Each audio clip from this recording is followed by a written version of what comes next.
بسم اللہ الرحمن الرحیم۔ السلام علیکم۔ دو بہت ہی اچھی خبریں ہیں۔ الحسن ایپ جو ہے اس پہ جو ہے انہوں نے بتایا کہ پی سی آر کی جو آپ کی رپورٹ ہوگی وہ 14 دن تک اس میں ایکٹیو رہے گی، 14 دن کے بعد وہ دوبارہ ختم ہو جائے گی وہاں سے۔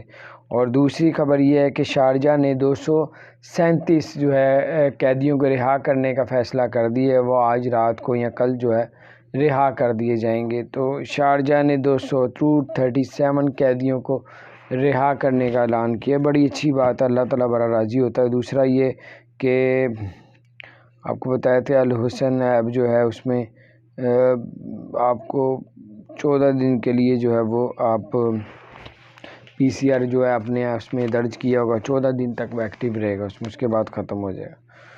تو بہت زبردست اپڈیٹ ہے۔ تیسری خبر یہ ہے کہ سعودی عرب نے پاکستان کے لیے فلائٹیں زیادہ بڑھانے کا اعلان کر دیا ہے۔ یو اے نے جو ہے وہ 7 افریقہ کے ملکوں میں پابندی لگا دی۔ اپنا خیال رکھیں، چینل کو سبسکرائب